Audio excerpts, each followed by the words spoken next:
Cheap గా నా గన్నుతోనే నన్ను కాల్చి చంపేశారు రాజా.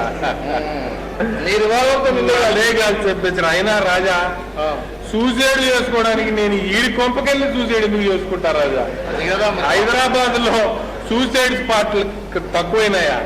మా నగరం నడిబొడ్లో హుసేన్ సాగర్ ఉంది, ఓల్డ్ సిటీలో చార్మినార్ ఉంది, దాని పక్కన హైకోర్టు ఉంది, సరే మెహందీ ఎట్టనా ఉండనే ఉంది.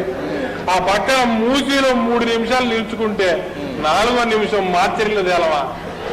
ఏంటి రాజా ఇది? ఈ రచ్చలు మీడియా చూడండి, మీడియా బుల్లెట్ ఇట్టబోయిందంట, ఇట్టొచ్చిందంట, జుట్టు సుండ్రకపోయిందంట, పౌడర్ పడిందంట. ఏంది రాజా ఇక్కడ? ఏంటి రచ్చేంది రాజా?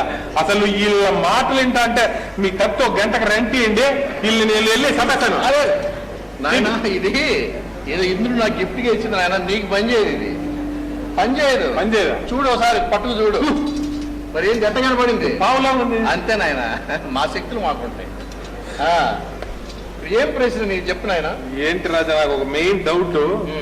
ఇప్పుడు ప్రజల కట్టే పన్నుల నుండి వీళ్ళు జీతాలు తీసుకుంటూ పెర్కులు అనుభవిస్తూ భోగ భాగ్యంగా బ్రతుకుతూ ఇన్ని ద్రోహాలు మోసాలు నేరాలు చేస్తే వీళ్ళకి శిక్ష ఏమిటి?